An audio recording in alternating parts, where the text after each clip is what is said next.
Peace, family. It's your brother, Marc Lamont Hill, here on the Marc Lamont Hill official YouTube channel. Shout out to everybody who's here for the first time this year. I want to say Happy New Year to you. And as we say, it's a new year, but it's the same struggle. And one of the struggles that we've been engaged in for a very long time is the fight for justice in Palestine.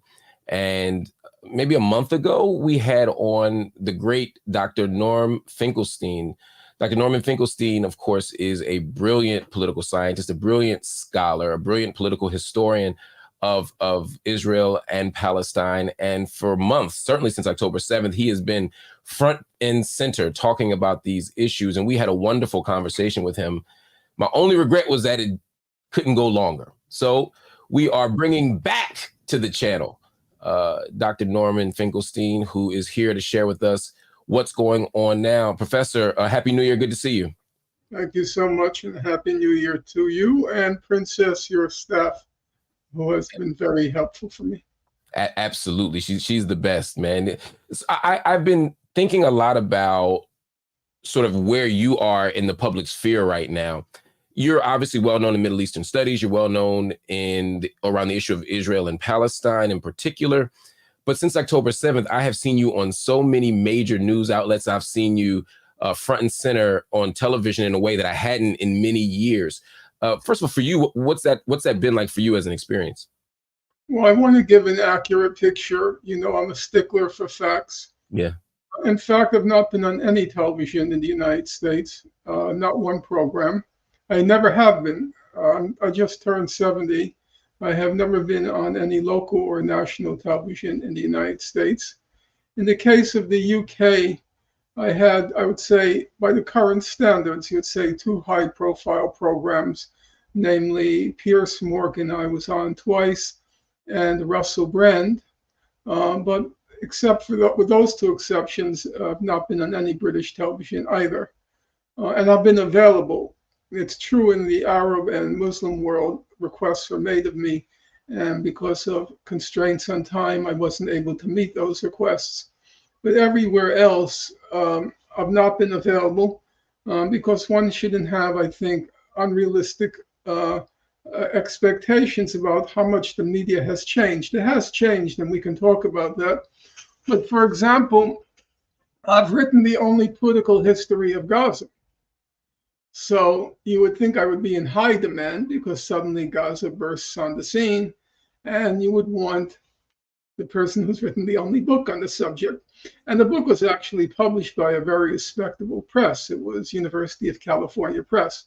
So it's not as if the book came out on a left-wing or oddball imprint. It was a respectable imprint. Usually when you have these major events, the quality newspapers, be it the New York Times, the Washington Post, or the quality journals, the New Yorker or New York Review of Books, they'll always list recommended books for background. My book was never mentioned. That's insane. Mentioned. New York Review of Books hasn't mentioned the book, which is the most prestigious of the mainstream. No. Has the London Review of Books mentioned it? No. So even though you've seen me everywhere, it's possible because you have a narrow universe of what you watch, like everybody. Or the other possibility is it is true on podcasts. Yes. I've had a much bigger That's range. where I see you. I see you, Brianna Joy Gray. I know you were on Katie Halper recently. Like you're making the circuit, certainly on left-wing podcasts. Yes, but not just. I was going to say not just the left-wing podcast. Candace Owens had me on. She was extremely respectful, and she had me on for, I guess, about an hour and a half or 2 hours. Yeah. And Peterson had me on. So I would say that the conventional wisdom that the web is much more open than what's called the legacy media. It's true because even the right wing on the web has had me on. I would say I will go to my grave never having made a breakthrough in the mainstream media, the legacy media, but podcasts, I've had a fair share of exposure. One of the things that is noteworthy about that, as you point out, is the fact that you're eminently qualified. You've produced the scholarship to make your sort of appearances in mainstream media reasonably expected, and yet you're not there. Similarly, as a leading scholar on the subject, you would think that you would have been in an endowed chair somewhere at a university. But for the last 3 decades, give or take, that has not been the case. How do you make sense of that? Well, that's no mystery. First of all, I never mixed well in academia. That's just a fact, because a lot of what I did in my quote unquote, I have to put it in quotation marks or in inverted commas, a lot of what I did was exposing mainstream fraud. So the frauds in academia and in the periphery of academia. So if you go through my career, as it were, career, that should also be in inverted commas. I started off exposing this book called From Time Immemorial, allegedly on the origins of the Israel-Palestine conflict, and a whole circle of academics and luminaries endorsed the book. It turned out to be a complete hoax. Then I attacked this other very big scholarly book called Hitler's Willing Executioners, before your time, I think. It came out in 1996. It also, all the rave reviews, all the usual suspects, the greatest book since the dawn of history. And I said, no, the book is a complete fake. And then there was the Alan Dershowitz affair. That's where I entered the conversation. I entered the chat with the case for Israel. The case for Israel, right. So obviously, I'm not the best candidate for academia when a large part of my scholarly contribution has been to expose fraud in academia. That's not fair enough. You're not going to get tenure for that. Well, but that's exactly what I think. There's a generation of people who don't know that story very well, particularly the Dershowitz story. I mean, you literally debated Alan Dershowitz. I remember once watching you debate Alan Dershowitz on Democracy Now! When it was still just radio. And you said directly to Alan Dershowitz that he had plagiarized text from his book, The Case for Israel. Can you talk a little bit about why you did that and what happened because you did that? Well, Alan, at that point in time, we're talking about 2003, I was already very deeply invested in the Israel-Palestine conflict, in the sense of most of my political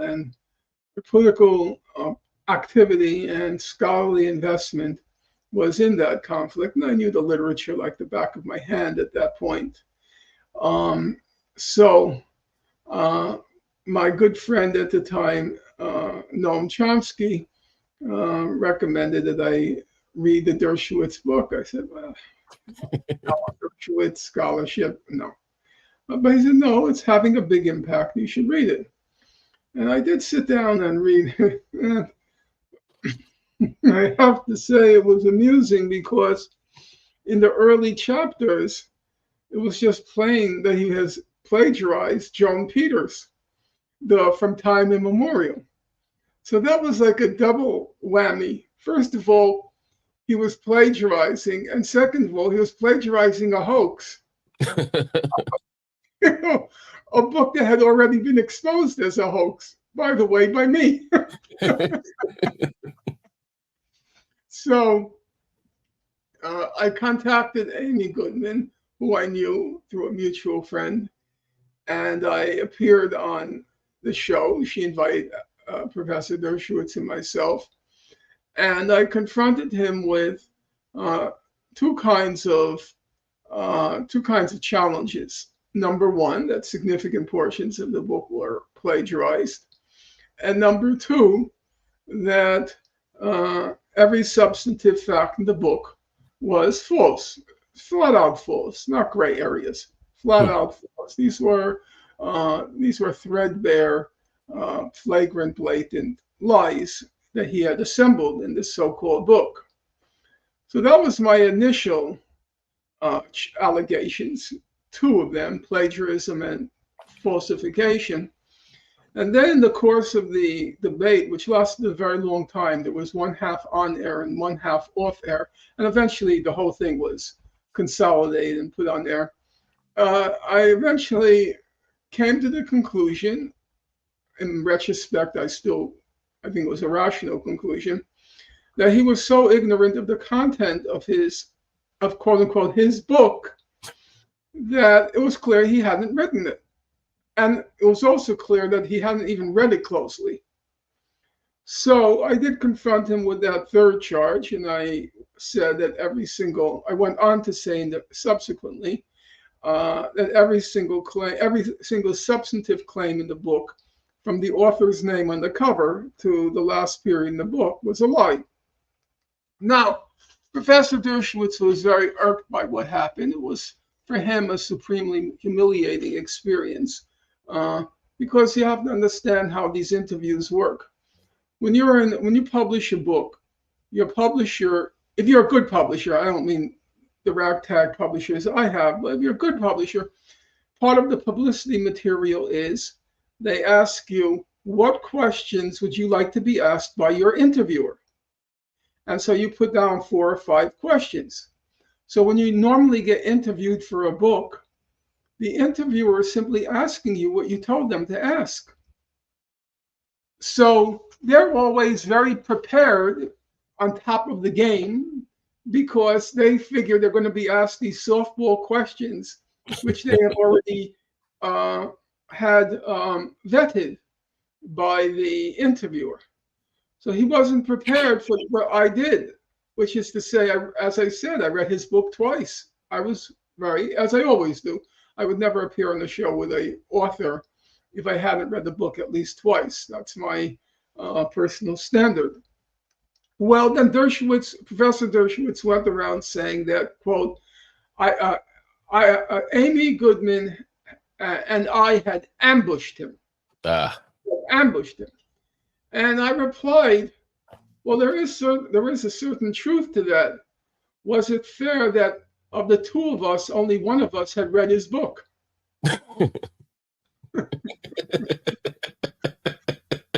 You're on fire today. Well, as you can imagine, he didn't take kindly to that. And then he went on there were 2 steps. The first step was I leveled a very serious allegations on the program. And obviously, in the course of a program, there's a very limited opportunity to document allegations of that magnitude. I felt I had an obligation to document them. Otherwise, I could be accused of being frivolous and glib. And so I then sat down. I proceeded to write a rather large book. I just pulled off my shelf. I wrote a rather large book called Beyond Chutzpah, which the first shorter part dealt with all these claims about a new anti-Semitism. But the large part of the book, very substantial part of the book, went through documenting exactly what I said in the debate with him. Not one substantive claim in the book was true, and number 2, there was extensive plagiarism. Well, Professor Dershowitz was not happy with that project. It was also supposed to be published by University of California Press, like my book on Gaza. So he was particularly not happy with the appendix, because the appendix documented the plagiarism. And as you know, in academia, the ultimate sin in academia is plagiarism.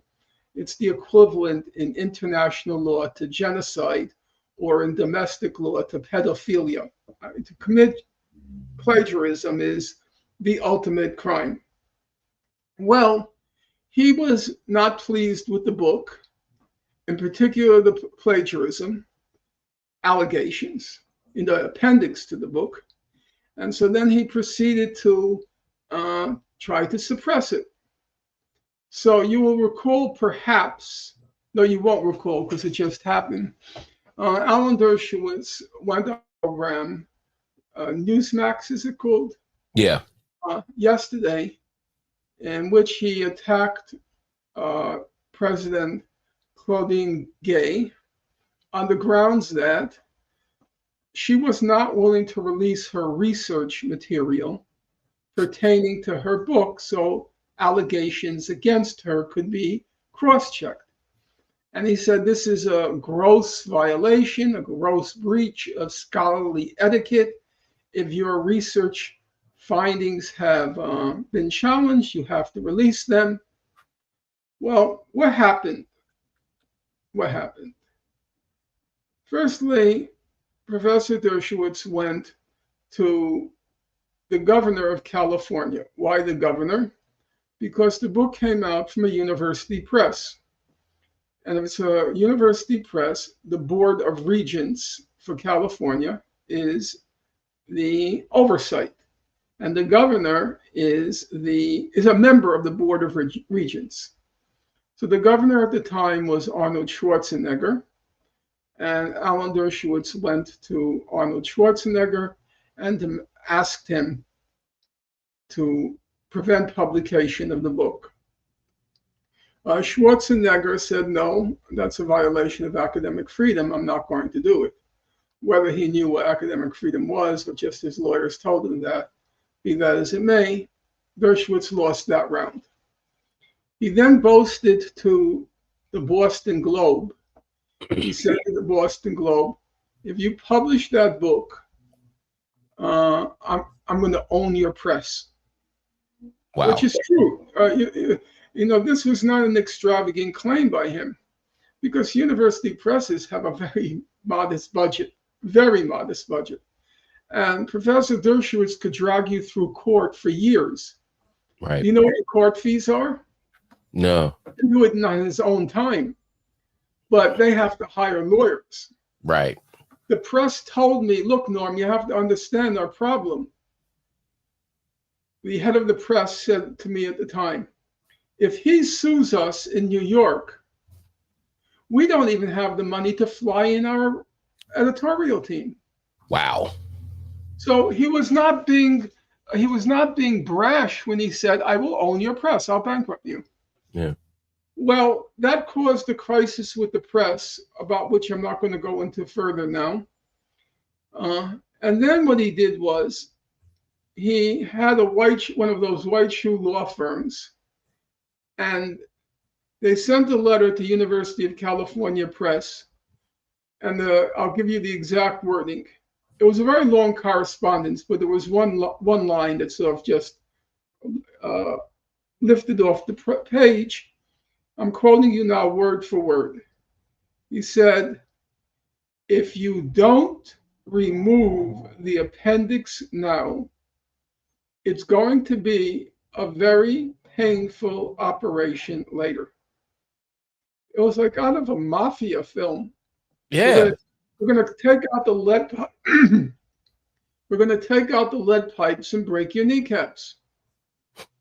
So when you look at that history, and then you hear him attacking Claudine Gay for A, plagiarism, and B, for her refusal to hand over her manuscript, her manuscripts and her research material.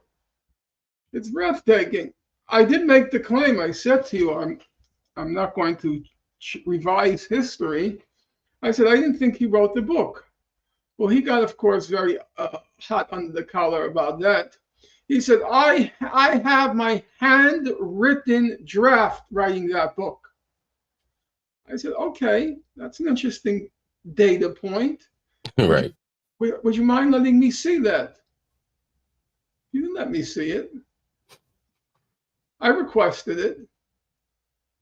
And now he has the, my late mother used to say, it's no accident that Jews invented the word chutzpah, nerve. Mm.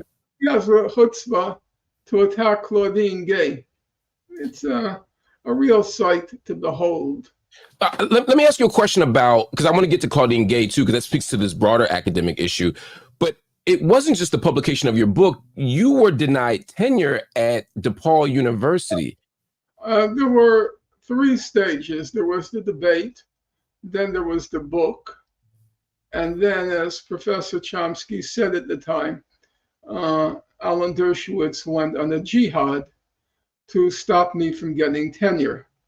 And the purpose was, to me, was perfectly obvious, because I was up for tenure at a very modest institution. You would say fourth tier institution. And what he wanted to do was to convey to the public that if this guy Finkelstein can't even get tenure at this fourth tier university, then he's a real academic loser.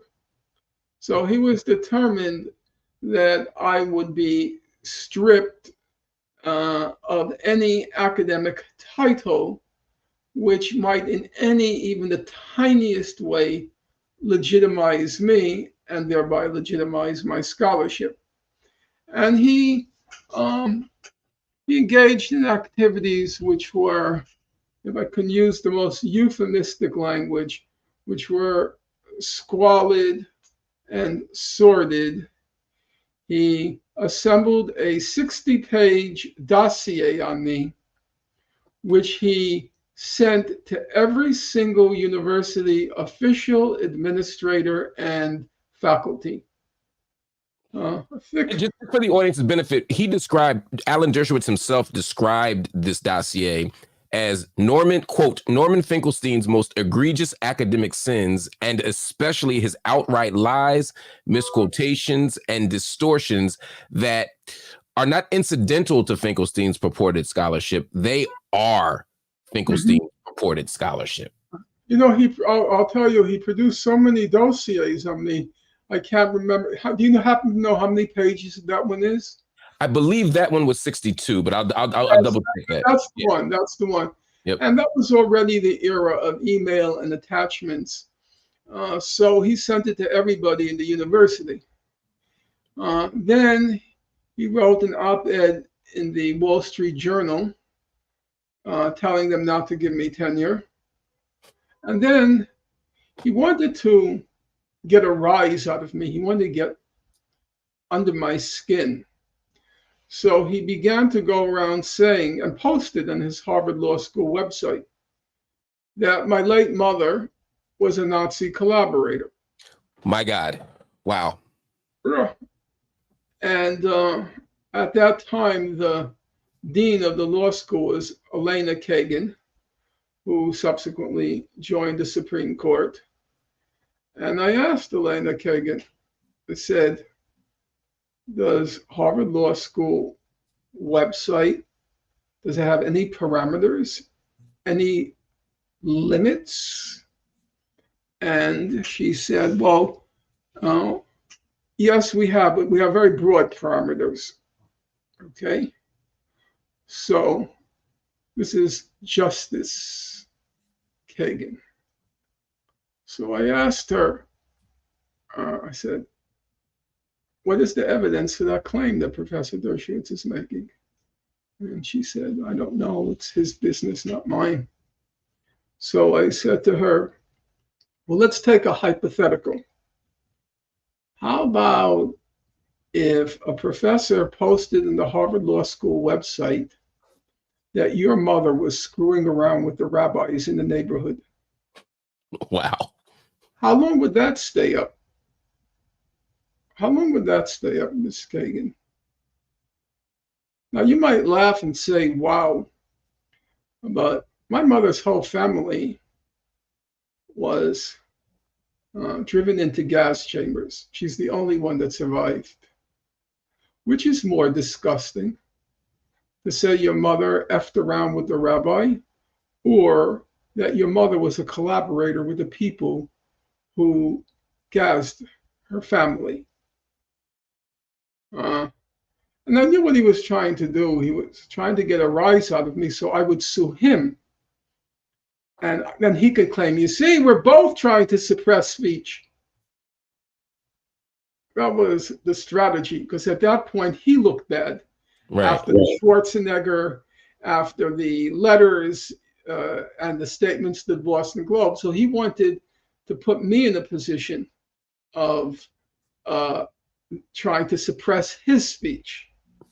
Did he ever, and it's important to note that there was absolutely no truth to this, but this is in many ways almost a Nazi tactic of telling such an extravagant lie that people have to believe that there's some level of truth to it. You're absolutely right. That's exactly why, Hitler was no dummy. He knew history and he knew art. Obviously, he was deficient in many areas where he thought he knew than what he actually did. But he knew history, he knew art, and he did know propaganda. He understood propaganda. If you read chapter 5, I think, of Mein Kampf, which is titled Propaganda, it's actually quite well done. You would know because he was pretty gifted in that particular area. And if you read Mein Kampf, he has a section on the big lie. And it's an interesting observation he makes. There are quite a lot of interesting observations. Look, he wasn't brilliant, but he wasn't a total fool either. And he said, it's counterintuitive. Now I'm using my language, not his. It's counterintuitive. But he said, the bigger the lie, the more credible it is. Because he said, if you see a small lie, people think, well, maybe it's true, maybe it's not. But if you say a gargantuan lie, people think, nobody could be so brazen as to say that unless there's some truth to it. Exactly. And so Professor Dershowitz was a master of the big lie theory, or a practitioner of the big lie theory. And by the way, since October 7th, since the events in Gaza, he's resumed it. He went on the Comedy Central program, the fellow Noam Dworman. Do you know that program? Yeah. He went on the program and he just said, without any equivocation, without any caveats, without any qualifications, he said, all I know about Finkelstein's mother was that she was a Nazi collaborator during World War II. Right. That's such a disgusting. That's Noam Dworman of the Comedy Cellar. That's such a disturbing and disgusting lie. Have you ever said to Dershowitz, just like, why are you saying this? Did you ever confront him about this lie? Yeah, actually, about 7 years ago, I was with a Lebanese friend in an Indian restaurant on the Upper East Side. And unexpectedly, he was there. And then my friend said, well, what do you think if we call him over to the table and have a chat? And I have to say, I was very torn. I was very conflicted because I knew my mother would totally disrespect me. Look, my mother was a typical Jewish mother, squared or cubed in my case. However, there's only one occasion where she actually endangered my life, literally. And that's when she was testifying at a trial for Nazi war criminals in 1979 in Dusseldorf, at that point, West Germany. And without going through all the details, one night we were walking out of the courtroom and there was, on this side of me, one of the guards from Majdanek concentration camp, which is where my mother was interred, as was my father. And this person, her name was Birgitta, she was notorious as the worst. That's saying a lot when you're the worst because Majdanek was notorious for the female side. It was actually more brutal. The female guards were more brutal than the male side. At least that's what Rahul Hilberg, the great historian of the Nazi Holocaust, told me. In any case, we're walking out into the Dusseldorf night, and Birgitta was right here next to me, almost touching my shoulder. And my mother was on my left side. It was such a grotesque provocation.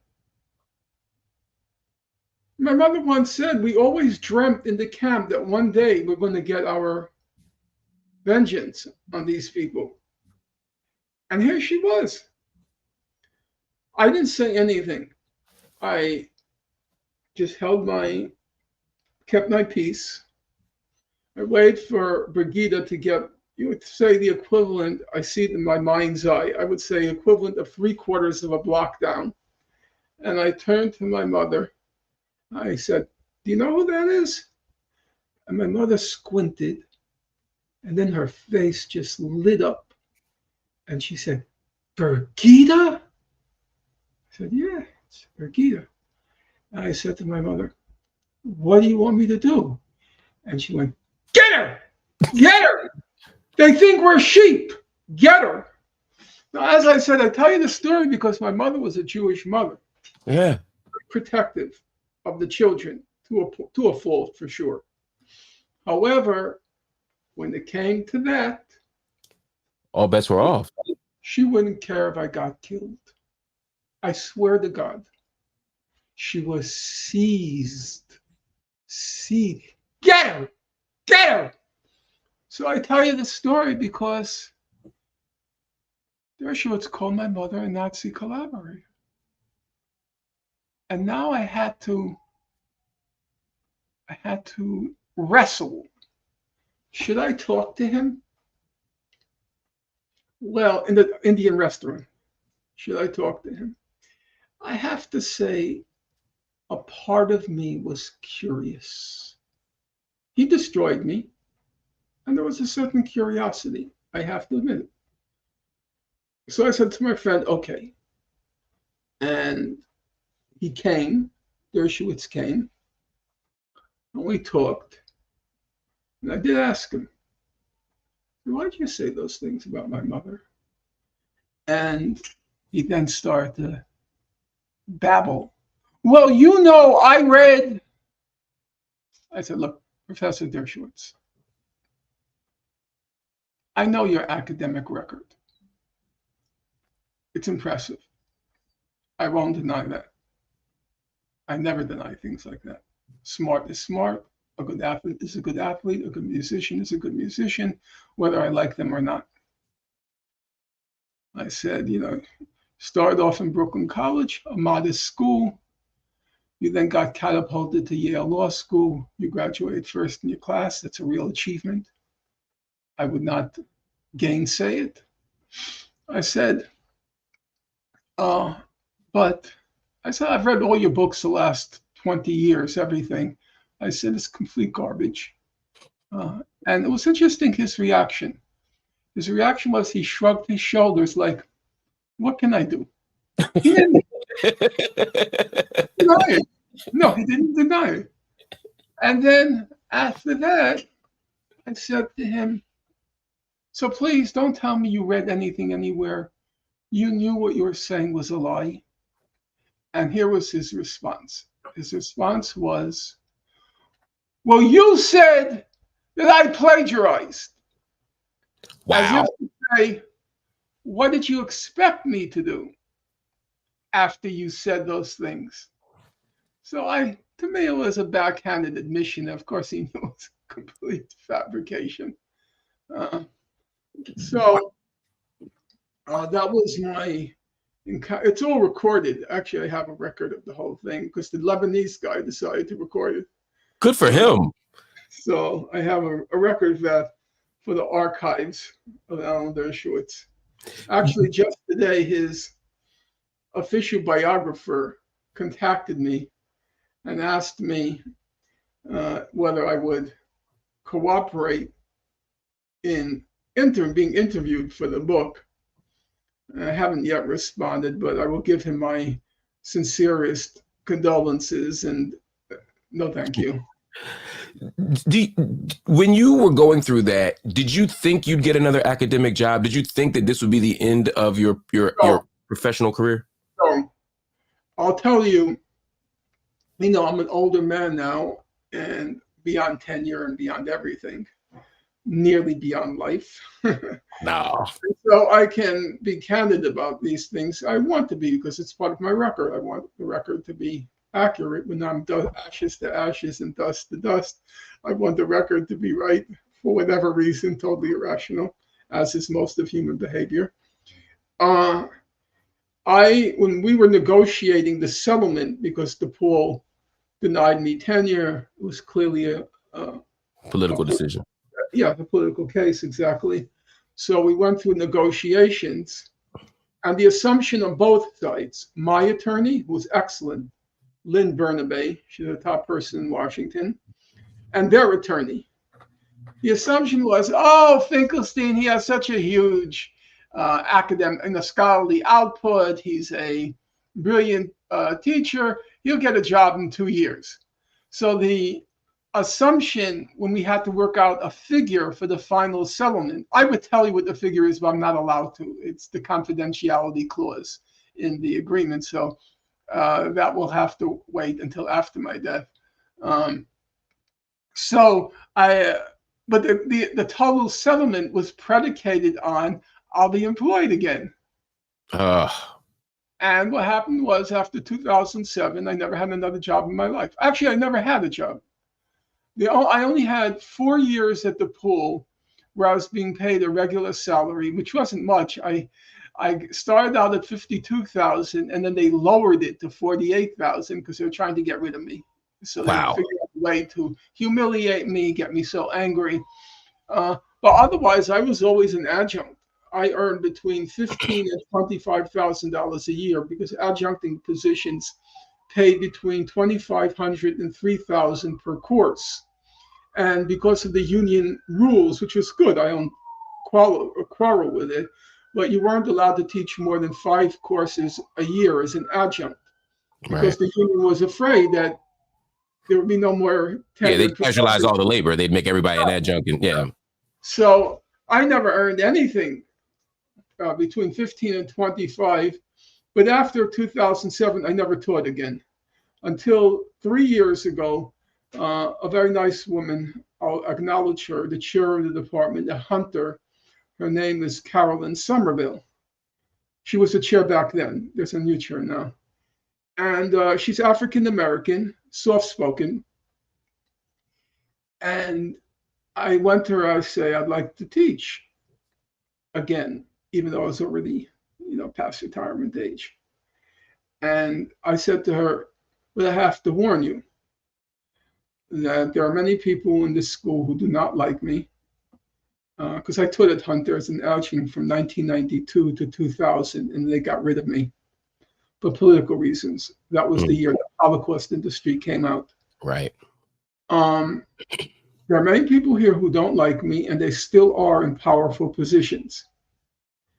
And I was actually touched because she's a soft-spoken person. She's not like an academic with pointy elbows. She said to me, Norman, if you're qualified, I'm hiring you. And now I teach one course every other semester at Hunter. And I was teaching one course every other semester at Brooklyn College. Obviously, I wasn't doing for the compensation, which for one adjunct course, you can imagine is laughable. Oh, yeah. But I did enjoy teaching. I like being around young people. I like the spirit, the idealism, and the fact that if you teach the right way, you can awaken their intellectual faculty, shake off the dust, and kind of make and you can enthrall them with ideas. And I think my teaching is successful.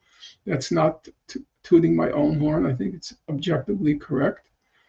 So I was unemployed from 2007, very tough period in my life because I had no structure.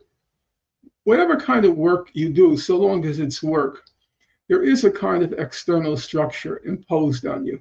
So if you're a professor, you have departmental meetings, you have classroom assignments, you have syllabi to prepare, you have your midterm, you have your final, you have the papers to grade. There's structure.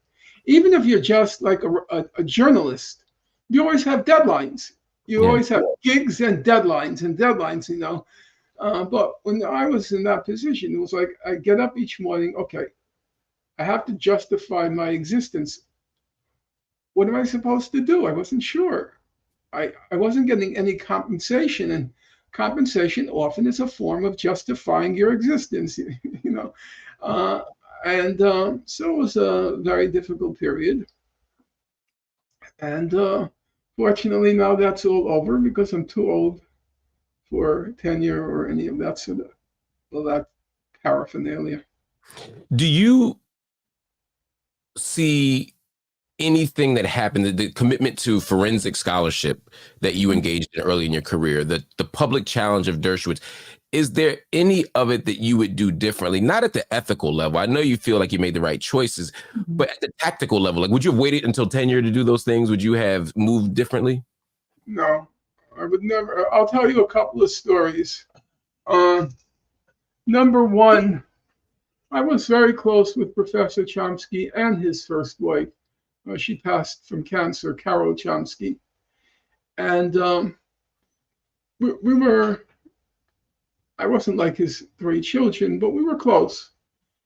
And she would sometimes get angry at her husband, saying that he shouldn't have encouraged me in the direction I went because I was unemployed for my entire life. And I told her, no, that's not really correct. Professor Chomsky all along warned me about what was going to happen, and I was well advised, but there was no possibility I would compromise on issues of thought. It wouldn't happen. That's just not in my nature. I think I got it from my parents, who were quite principled in their thoughts. So I uh, don't. I was warned, and It's not. People sometimes think I'm capricious. I am unreflective. I just speak off the top of my head, and that's totally not true. I am so careful. Part of being a forensic scholar is you have to be very careful I can of what imagine. you say. So, and then once when I was denied tenure, I called up Professor Chomsky. His thoughts were elsewhere because at that point his wife was dying from cancer, and I guess I was being a pain in the butt by talking about uh, my tragedies, Mm. which of course pale by comparison. Um, and I said, Noam, do you think I made mistakes? And he just answered me very matter of factly. He said, Norman, everyone makes mistakes. So I have to acknowledge that along the way, I probably committed errors in judgment, but I do believe that my trajectory was predetermined. You can Yeah. have an error here, if you have a broad trajectory, there can be an error to the right of the trajectory, an error to the left of the, it's like when you plot a graph, not every point falls right on the trajectory. Um, so uh, I might have committed an error here or there, but the general trajectory was clear. I knew that from a young man. There was a famous little book which I took to heart at a young age. It's called Treason of the Intellectuals. It's by a fellow named Julian Bender. And his core thesis in the book, there are many theses, but the core thesis is there are two sets of values. There is the values of what you can call power and privilege, or some people call it fame and fortune. Those are the earthly values. Everybody wants a little power, everyone wants a little privilege, everybody wants a little fame, even if it's 15 minutes, everybody wants a little fame, and everybody wants the fortune, hopefully for most people, the lottery. And then Nice. there's another set of values. It's called truth and justice. And everybody knows those two values, truth and justice. And the one of the fundamental theses of Bender's book is those values always clash. The more you're successful in achieving fame and fortune, the less you're going to be truthful and just. The more you get power and privilege, the less you're going to be truthful and just. And vice versa. the more you're truthful and just, the less fame and fortune you're going to have, the less power and privilege you're going to have. So, Right. Benda gave the examples of Christ, Socrates, and nowadays you can add a Martin Luther King, who was extremely unpopular at the end of his life. People Absolutely. forget that. If you looked at the opinion polls, King's 72% of Americans thought he had gone too far with this civil rights thing. So, and in the case of in the case of a Socrates, a Christ, a king, they all ended up dead at relatively young ages. King was dead at 39. Malcolm X was dead at 39. So the ultimate pursuit of truth and justice, the ultimate pursuit, King's famous speech in Memphis the night before he was killed, that longevity has its value, but I have been to the mountaintop. And he recognized that if you stay firmly on that path of truth and justice, if you don't go to the left a little or to the right, you just go firmly on the path. The logic of pursuing truth and justice, its ultimate logic, you end up dead. So I internalized that belief from an early age. And I recognized if I pursued the path as I understood it of truth and justice, it was going to come at a severe price in earthly existence. Right. So Benda famously quotes Christ. He says, what is the ultimate belief of a true intellectual? He quotes Christ, my kingdom is not of this world. My kingdom is not of this world. In other words, if you pursue that truth and justice, don't expect earthly reward. My kingdom is not of this world. Then you can only hope for, and I'm not a religious person, but in an afterlife. But the determined, the fixed, the almost obsessive commitment to truth and justice, you just have to accept my kingdom is not of this world. That's such a moral achievement, particularly if you're not religious, and particularly if you don't believe in an afterlife. Because there are people who say, you know what, I'll suck it up here, and I'll me and God will square up later. But for you, this kind of the hereafter is here, right? So you're just, it's a principled commitment to justice with no future reward, just simply because it's the right thing to do. I know we don't have a lot of time left. I wanted to ask you. I would just want to supplement that slightly. Okay. Which is every morning, especially since October 7th, I'm literally flooded with hundreds and hundreds of emails thanking me and thanking me and thanking me, largely, but not exclusively, from Muslims and Arabs. Okay? Yeah. So, in terms of rewards for the soul, which is to be distinguished from the rewards of earthly existence, fame and fortune, power and privilege, in terms of rewards for the soul, I have been amply rewarded. But as some people will say, that and a subway car will get you on the train. Otherwise, fair enough. Before we go, and we've been talking about academia, we've been talking about sacrifice, we've been talking about free speech.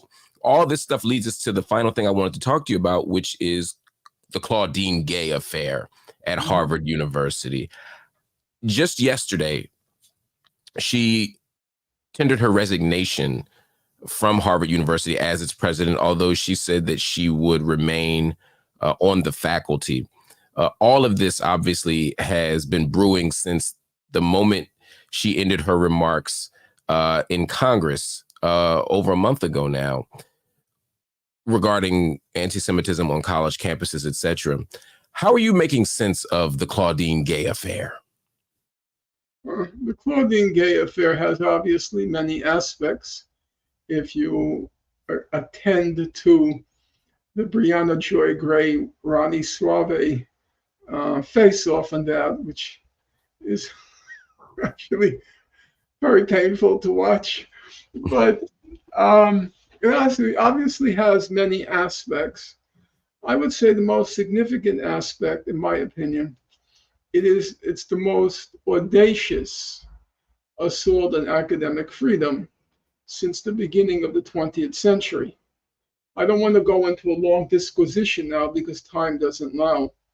The whole issue of academic freedom in our country, it first arose when the robber barons, the extremely rich, the Vanderbilts, the Rockefellers, the DuPonts, when the robber barons uh, were in trying to squelch any faculty support for the working class. At that point, it was the era of the anarchists, the various forms of the beginnings of a genuine worker resistance to the birth of industrial capitalism in our country. And so there were robber barons. We can call them the millionaire class of their time. Now it's the billionaire class, but the millionaire class trying to root out any academic support for these anarchists and unionists and all the rest. And there were a number of famous cases, one having to do with a fellow named Edward Ross, and another having to do with a fellow named Scott Nearing, who were driven out of academia because of the pressures exerted by the robber barons. And it was at that point that the whole idea of academic freedom took root in the United States with the formation of the AAUP, the American Association of University Professors. And they wrote up a famous statement on academic freedom. One of the main participants in this whole era was John Dewey. The statements they wrote were very good. They were stuffy, definitely stuffy.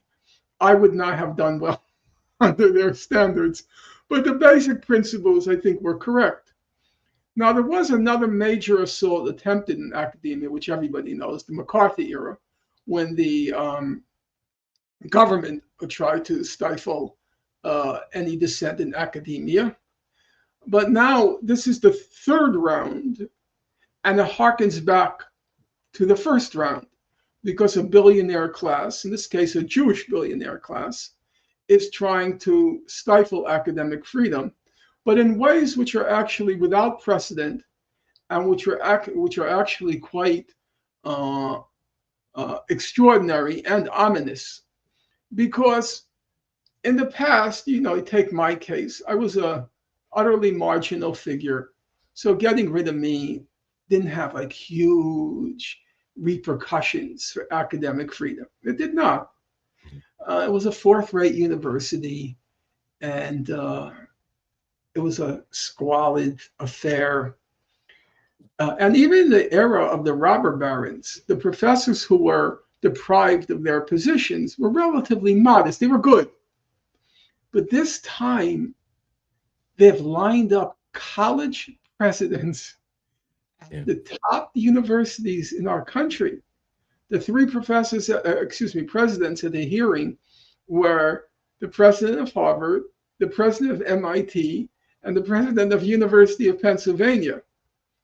And they toppled already two of them, which means it augurs, in my opinion, the end of academic freedom in our country.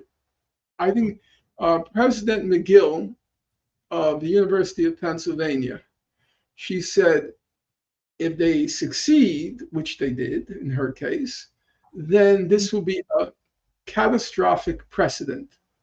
Now, there's no love lost between me and academia for sure, and I don't believe academic freedom in practice is nearly as capacious as it is in theory. However, she's correct. If a billionaire class can say, we're going to withdraw $100 million gift.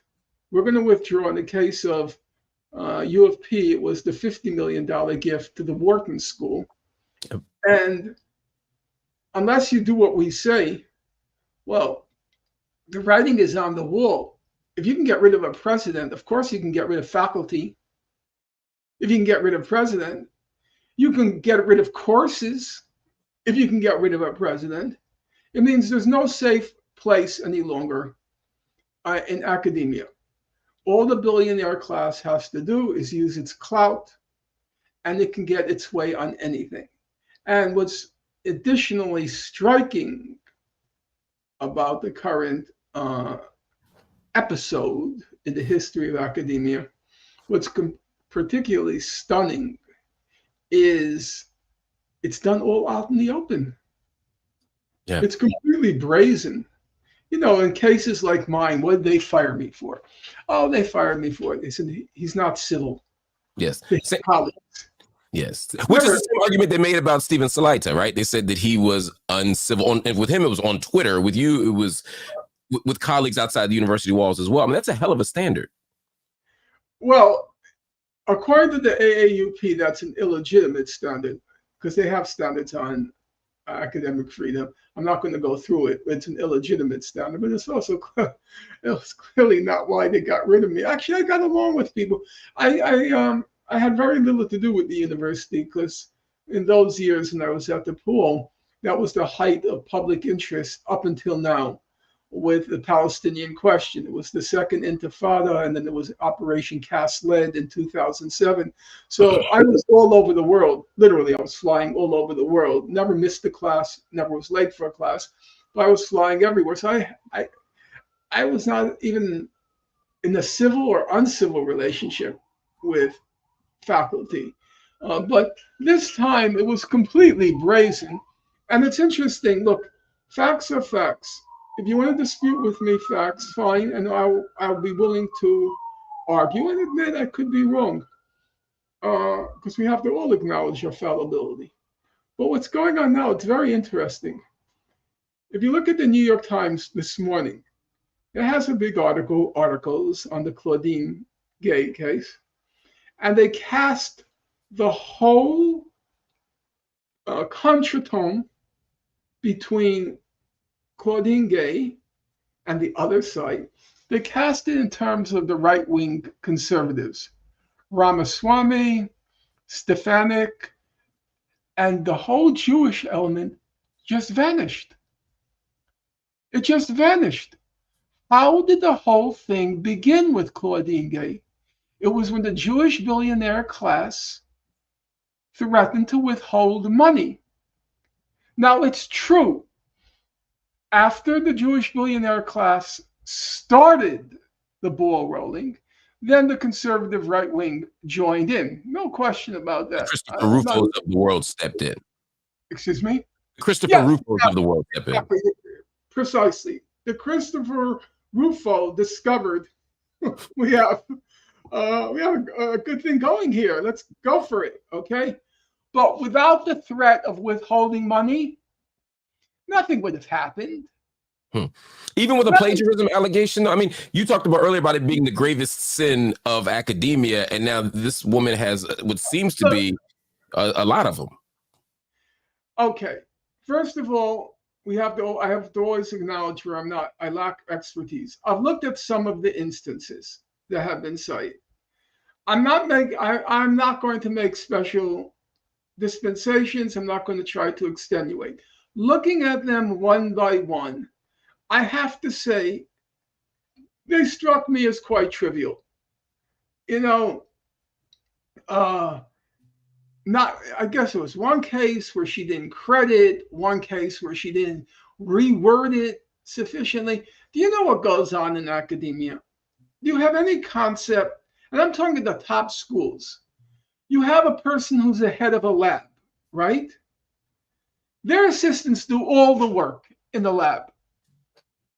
And the head of the lab gets all the credit, his or her discovery. No, it wasn't yours, really. Right. It wasn't yours, really. Oh, if somebody, oh, no, we're okay. You're good. It wasn't your discovery. And then in professors, because I worked for them when I was at Princeton. You do all the research. The graduate students were doing the research. So this idea that she committed, some uh, gross violation, it didn't resonate for me. I'm not going to make excuses for her. And, Ronnie Suave has a point when he says that, well, she is the president and students would get in trouble for the things that she did, which is probably true. I will say, honestly, look, I did teach for the larger part of my life. I didn't get compensated, but I taught. What would I penalize a student for? I would penalize a student if there were passages which clearly he or she didn't have the capacity to write. So because I knew my students very well. I teach the Socratic method. So I hear them talk, I know how they can reason, and I know what their written capacities are. So if I read something, not this person didn't write that. Okay, so if clearly the person wasn't capable, didn't have the capacity to either write it or understand what was on that page, yes, that would be grounds for taking that student to task for plagiarism. Okay? With Claudine Gay, I just didn't see that. I saw she didn't reword it enough. Right. Or those to me are not. It was sloppiness. What I saw was more sloppiness and a lack of precision than an attempt to steal someone's ideas or misrepresent someone's words as hers. Yes, it's sloppy or lazy because you see a passage and then you have to reword it in your own words, even though you're saying the exact same thing. So I'll just use her words. Yeah. Or just use her words. But I think the important point, and here I agree with Brianna Joy Gray. She says, let's use the same standard for everyone. Let's see if you choose any random Harvard professor, how well they would hold up to this kind of scrutiny. I do not believe they would hold up well. Well, we know that we've seen with an N of one, we've seen the Dershowitz investigation. It didn't hold up very well, and I doubt that he's an outlier. Right? I mean, it's possible. It's possible that there was a point where Charles Ogletree was accused of plagiarism. Lawrence Tribe, the senior-most professor after Dershowitz, was accused of plagiarism. I always liked Charles Ogilvy's defense. Ogilvy's defense, I think he had written a book on Brown. Yep. It must have been like 1994, in commemoration of 1954. It was either 94 or 2004, so it would have been 50 years. So he wrote a book on Brown versus Board of Education. And what happened was his research assistants plagiarized, and his defense was, I didn't read what they wrote. I'm the buddy. That's not the best defense. The worst defense possible. Well, look, Norm. On that note, we got to wrap. I wanted to thank you again. I'm going to try to convince you to come back for a third one because I want to talk about your latest book. I'll burn that bridge when I get to it, and I have some real questions about cancel culture and maybe a little pushback for you on the second half of your book, which I've only read once, but I promise to have read it a second time before you come on. I'll keep your standard. But Norm, thanks so much for joining us. As always, we appreciate you. Okay, thank you so much. Thank you. Everybody, you've been listening to Norm Finkelstein, one of the most important intellectuals of a generation. He has given us a lot to think about, a lot to reflect on. Make sure you check out all of the content. Also, go back and look at the first interview we did with Norm. It's on the Marc Lamont Hill official YouTube channel. Hit the like button if you haven't already. Hit the subscribe button if you like what we're doing here. And of course, if you're so inclined, hit that join button to help us invest and build and expand this platform. And of course, if you want to keep the YouTubes out of the mix, you can go right to Cash App and make a direct donation to the MLH TV channel or TV network. And the reason that we do that is to help expand possibility. If you haven't seen, we added the Classroom and the Cell podcast. That's Marc Lamont Hill and Mumia Abu-Jamal, more importantly. The great political prisoner Mumia Abu-Jamal now has a podcast on this channel along with me. It comes on twice a week. You can check out all those episodes right here on the channel. And again, joining and donating helps to expand the possibility for those types of programming and those types of platforms.